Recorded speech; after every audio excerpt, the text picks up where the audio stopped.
All right, all right. I'll do the Sunbelt tiebreakers. This is going to hurt. It's Locked On Sunbelt.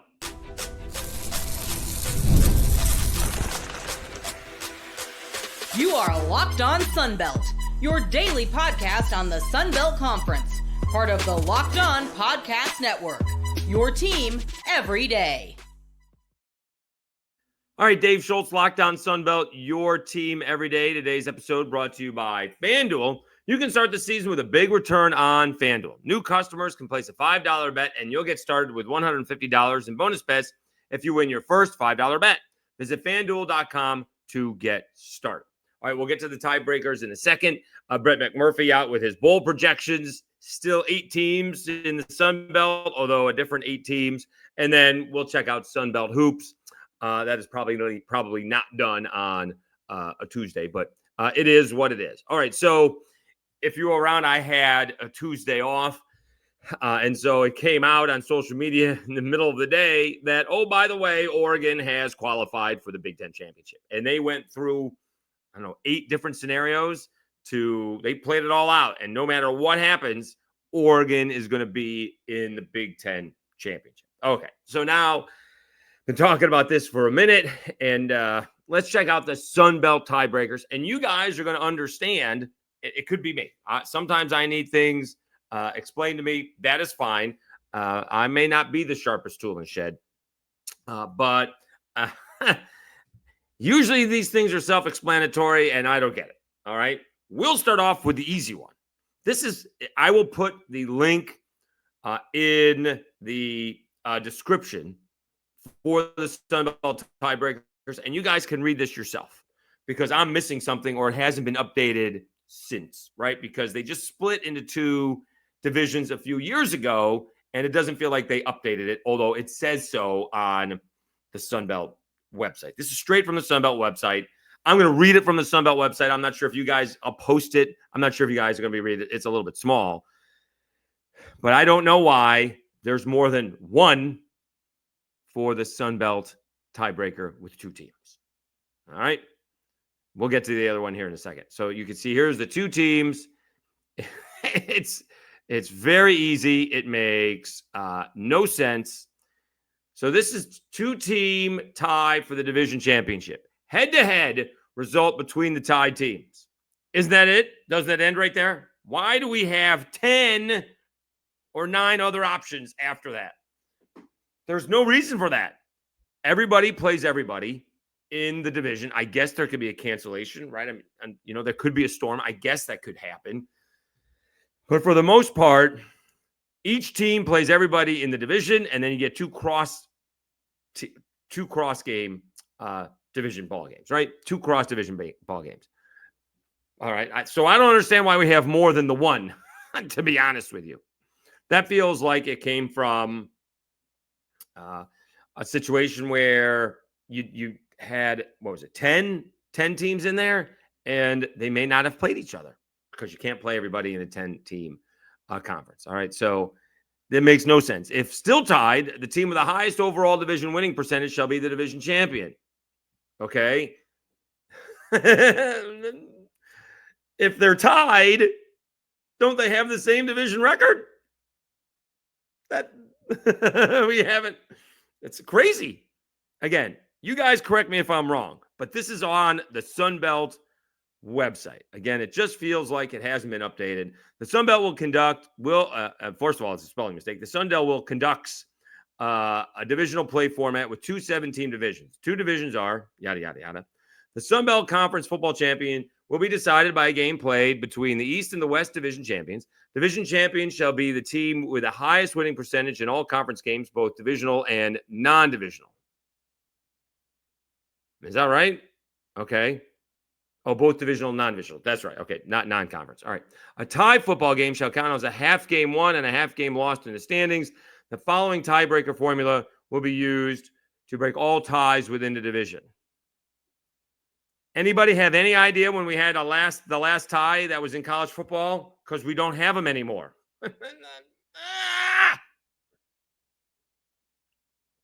Okay, so you can see what it is for the 2-team tiebreaker.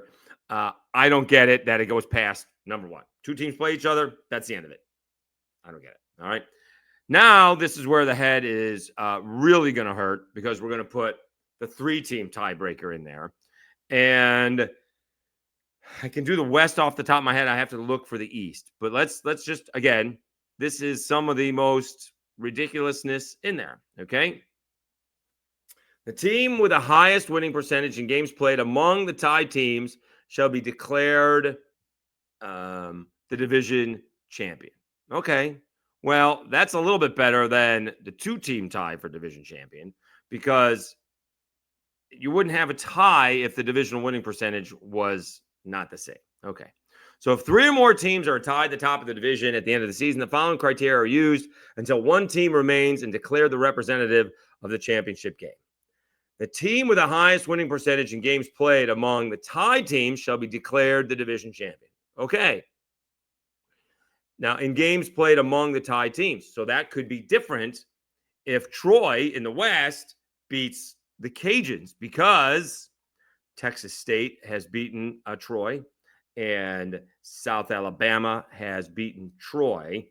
Now, the Cajuns beat Texas State, but the South Alabama beat the Cajuns, and we'll see what happens if Troy beats the Cajuns. And then you have Arkansas State in there with Texas State beat Arkansas State, but Arkansas State beats South Alabama, and the Cajuns beat Arkansas State. So that is wacky. All right. So that may work itself out. All right. Or that may be equal, as it turns out.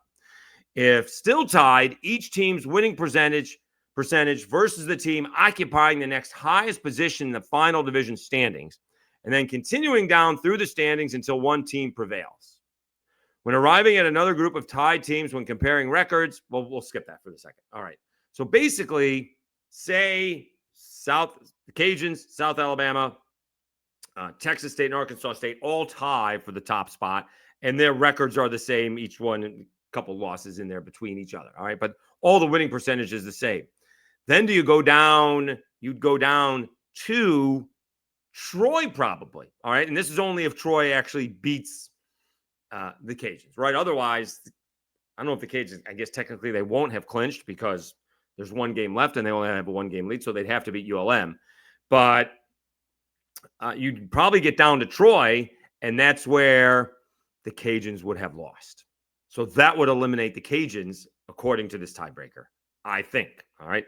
On the other side, Marshall is going to have to lose, and Georgia Southern and JMU are going to have to win, obviously. All right. Because, Marshall can technically, and I guess the Cajuns can as well if teams lose this week, but there's not, I don't think Arkansas State's going to lose at home to Monroe, and Texas State's not going to lose at home to Georgia State. They could. Now, Marshall could lose on the road to ODU. That could happen. Okay. ODU is actually favored in that ballgame. So that could bring Marshall back down to 5-2. And if Georgia Southern, who's taking on Coastal Carolina, wins, then again, Georgia Southern would make its way up there. But say Coastal Carolina beats Georgia Southern, you'd have to have Marshall lose a couple of times to get in there, or else JMU is then tied. And you got Marshall and JMU already slated for an 8 p.m. Saturday night regular season matchup. November 30th, JMU hosting Marshall. So that could actually be a ball game, right? That could actually mean something. But you can check out those tiebreakers. It is absolutely, it hurts my head. It really does hurt my head. You can see why. All right. If the Big Ten had to wait until Tuesday to figure it out, Oregon didn't know after they won the ball game against Wisconsin. So that's Sunday, Monday, and Tuesday. So 2.5 days to figure it out. You can see why I do not like tiebreakers. Baseball is worse because you do have different games, rainouts and stuff like that, and curfews. So not everyone necessarily plays the same amount of games. I know App did lose the one ball game, canceled to Liberty. Due to the storm effects, but That has no bearing on this situation. So it'll be interesting. Obviously, Marshall is in charge, and so are the Cajuns. I guess, again, Marshall can clinch if JMU and Georgia Southern both lose, and the Cajuns can clinch. All of them have to lose. But, I mean, that's not likely going to happen. I mean, South Alabama's at Southern Miss, and Texas State hosting Georgia State, and Arkansas State's at home. So the only team on the road is South Alabama, and they're playing maybe the worst team in the Sun Belt now. But you can see why I keep on complaining that Sun Belt tiebreakers hurt my head. Again, someone needs to explain to me that when we have two teams that are tied, and we have 9 more situations once we determine who won the head-to-head for division champion. Doesn't that end it? I don't get it. I don't get it. All right. Let's look at the bowl projections when we come back. Brett McMurphy from Action Network put those out. Again, 8 Sun Belt teams, 1 in and 1 out. We will do that right after I tell you about Mint Mobile.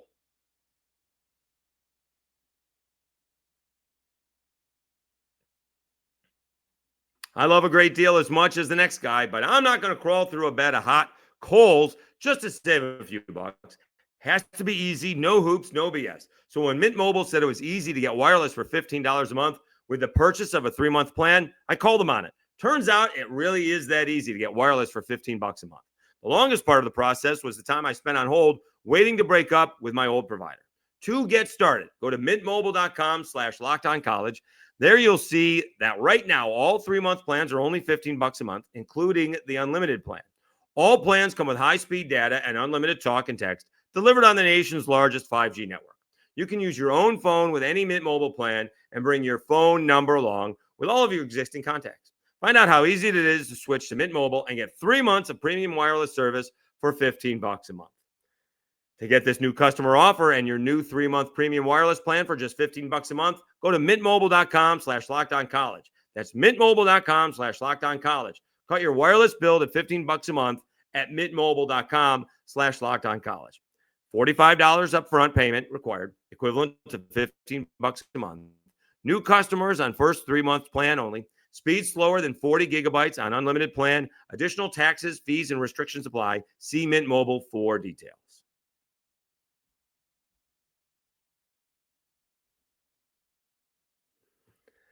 All right, Dave Schultz, Locked On Sunbelt, your team every day. All right, let's check out the bowl projections from Brett McMurphy. And again, a lot of people do these, but just to keep it consistent. And I didn't check out all the bowls, but I believe Old Dominion was in last week, and now they're out. South Alabama was out last week, and now they're in. And it is interesting who Brett McMurphy's got for South Alabama to play. South Alabama going to the Camellia Bowl in Montgomery, Alabama. A little bit of a home game, not as much of a home game as last year when they played in Mobile in their home stadium, the bank, if you will, Hancock Whitney Stadium. They would be playing Eastern Michigan. South Alabama hammered Eastern Michigan, and then Eastern Michigan tried to take out one of the Jaguars. Not sure why you're swinging at someone's head when they have the helmet on, but a fight broke out after that ball game. Interesting. That could be a potential rematch if those two teams get back together. This one's juicy in the Boca Raton Bowl. Coastal Carolina taking on Liberty. You don't think that either Brett McMurphy or the bowl guys have a sense of humor? That would be Coastal Carolina taking on their former coach, Jamie Chadwell.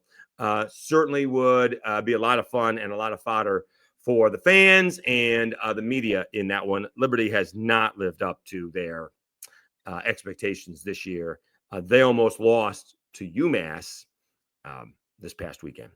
Marshall would get Jacksonville State in the New Orleans Bowl. Jacksonville State would be going back to the New Orleans Bowl, their second straight year in that game. They took the Cajuns down last year, and Marshall is having a fantastic season. Again, I'm not sure. I need to find out how this works because the Cajuns were playing a Power 4 squad, not in this case anymore in these projections. But does the New Orleans Bowl get the first choice at the top Sun Belt champion? I need to confirm that. All right. Going to, let's see here. No one in the Cure Bowl. That's South Florida and UConn. Gasparilla Bowl, Florida and Virginia Tech. Cajuns getting Toledo in the Myrtle Beach Bowl in Conway, South Carolina. So how would you like it, Cajuns fans? You go play in Coastal Carolina's field in a bowl game, taking on, is it the Toledo Zips or the Toledo? No, it's the Akron Zips, Toledo Rockets. All right. So the Cajuns going to the Myrtle Beach Bowl in Conway, South Carolina. Famous Idaho Potato Bowl, Georgia Southern going out there, taking on Miami of Ohio. So that is, how many do we got so far? That is 1, 2, 3, 4, and Georgia Southern is 5. So you go out to take another MAC team on. Again, somewhere along the way, I know this is the way I feel about it, that when you're playing, Toledo's fine, right? Toledo's a good football program. They've been good for a long time. Last week's projections, the Cajuns were slated to play Boston College. Now, Boston College, not have their quarterback, right? He may hit the portal before they play in a bowl game, but that would have been much more fun if that was the case. But Georgia Southern, the Cajuns playing the MAC, Georgia Southern playing the MAC. It's like the MAC Sun Belt basketball tournament there, if you will. Here's more MAC and Sun Belt. In the Ventures Bowl, Arkansas State heading back to Mobile to take on Western Michigan so they could get a win at home over South Alabama. Then they could go win a ball game against Western Michigan. The thing there would be Lance Taylor's homecoming, right? He's the West Michigan head coach. He used to be the Louisville offensive coordinator. He's built a nice little program there with the Broncos.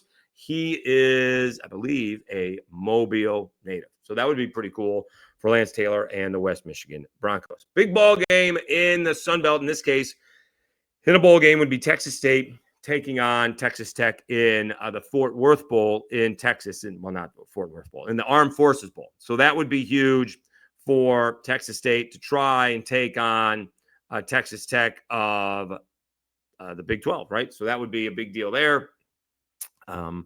They do give he does give the line of the game. In that one, it would be Texas Tech would be favored by 3, but boy, GJ Kinney would absolutely have his team up for that one.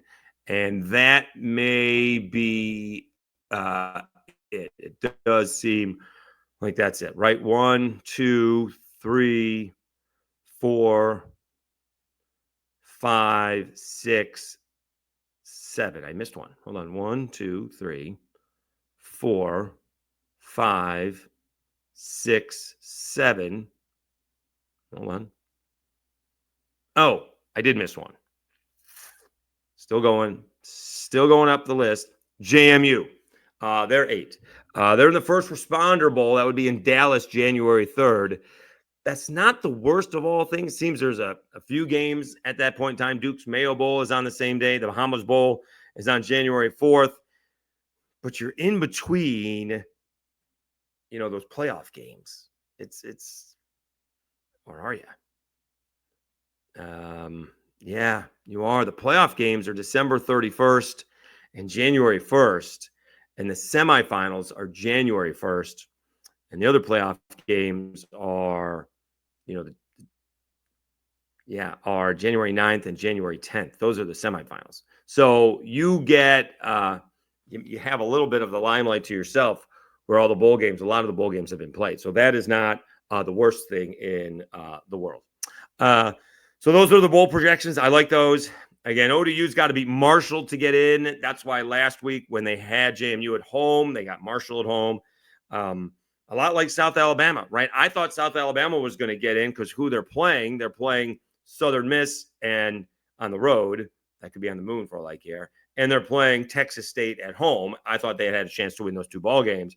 But now they only have to win one of the 2 after beating the Cajuns. And that makes things a lot easier. And that would have been a lot easier for ODU. I think isn't it Marshall and going to Arkansas State? So that's a tough road to hoe, as they say, for Arkansas State. All right, we'll come back. We'll look at Sunbelt Hoops going on Tuesday night. We did recap the Monday action already in yesterday's episode. So we'll check out what's going on a Tuesday night in the Sun Belt playing basketball right after I tell you about Skylight Frames and FanDuel.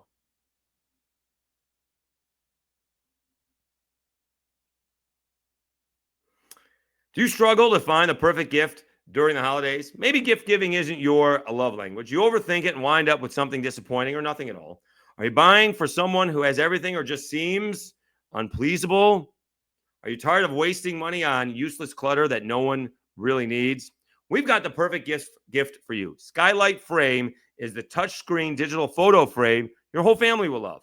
Upload thousands of photos with your phone and watch them appear in seconds. It's so easy to use. Setup takes less than 60 seconds. Invite friends and family to easily share photos via the free Skylight mobile app or email. No account or subscription required. Add new photos straight from your phone from anywhere. It only takes a tap on your phone to send new photos to a frame across the country. It's the fastest, easiest way to keep loved ones in the loop. They'll feel so much more connected to you. And now, as a special limited time offer for our listeners, get $20 off your purchase of a Skylight frame when you go to skylightframe.com/college. That's SKYLIGHTFRAME.com/college. Get $20 off your purchase now at skylightframe.com/college. And FanDuel. Get ready to tackle the NFL action with FanDuel, America's #1 sportsbook.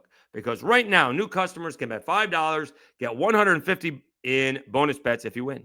The FanDuel Sportsbook app gives you everything you need to place live bets on the NFL all in one place. So when you get a hunch in the middle of the game, you can check out the latest stats, view live play-by-play, and so much more on the same page where you place your bets. Just visit FanDuel.com to join today. You'll get started with $150 in bonus bets if you win your first $5 bet. That's FanDuel.com. Never waste a hunch and make every moment more with FanDuel, an official sportsbook partner of the NFL.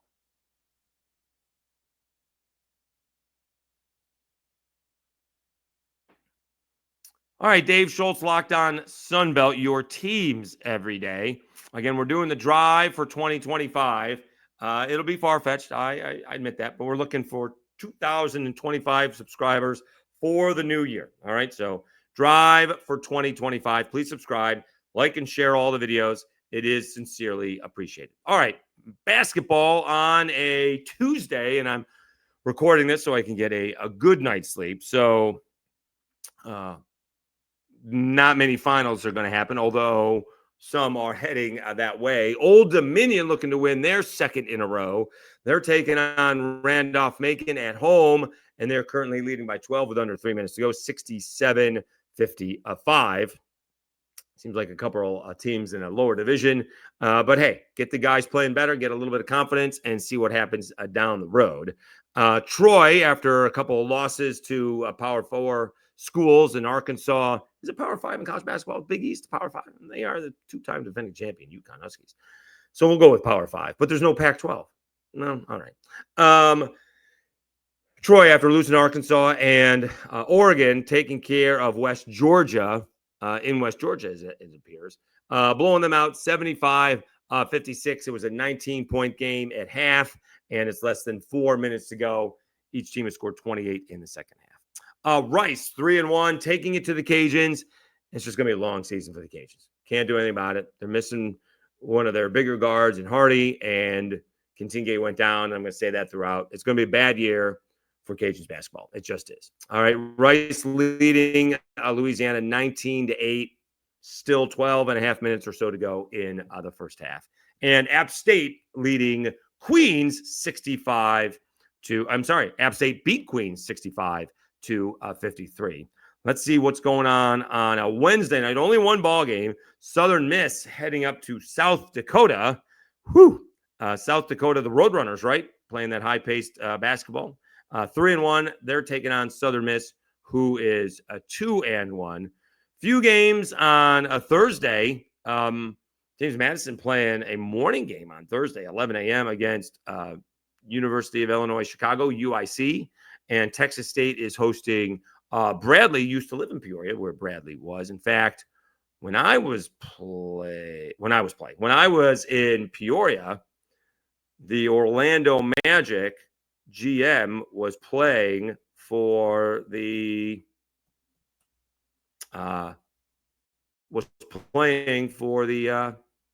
Bradley, Anthony Parker. Yeah. So he played for the Sixers a little bit, had a bad knee injury. He was recovering from a bad knee injury, played a little bit. The big rivalry was Bradley and Illinois State. So it was fun. And they had good crowds, played right in downtown Peoria. Okay. So that's tonight's show. Again, let me know what you guys think about the Sunbelt tiebreakers. Again, there's got to be a reason why we have a tiebreaker after head-to-head, because there's two teams and they played. We have the end of the tiebreaker, right? That's going to determine it. Okay. You may have to go down a little bit more for the Sunbelt, but again, in the West, if those teams are all tied in terms of against each other, right? Again, Texas State is still playing South, but they beat Arkansas State, but lost to the Cajuns, right? Arkansas State lost to the Cajuns, lost to Texas State, but beat South Alabama. South Alabama lost to Arkansas State, beat the Cajuns, and they have Texas State. So there is a way that South Alabama can still find their way into this. Certainly they need help from Troy, and we'll see what, Troy's been playing much better the last couple of weeks. Cajuns are a beat-up team. I think the least of their problems is the quarterback, to be honest with you. It'll be a little bit different. He runs a little bit more. He's smaller. So we will see. Got to get the next guy up in case something happens to Chandler Field. So not worried so much about the quarterback, but the defensive secondary is decimated and the Cajuns' offensive line is banged up. So it's not just no Ben Wooldridge, because, again, it was 24-3 at half. And Chandler Fields came in the second half, and the Cajuns lost 24-22. So Chandler Fields isn't the issue, just to let you know. All right, we'll be back again tomorrow. We'll be back again on Thursday. We'll start to look ahead to the weekend ball games and see if we can figure out any more tiebreakers that are going to make my head hurt. All right, we'll try to avoid those moving forward. Again, thanks so much. It's the drive for 2025. We're looking for 2,025 subscribers for the brand new year in 2025. Appreciate everybody. Like and share the videos. You've been listening and watching Locked On Sunbelt, your team every day,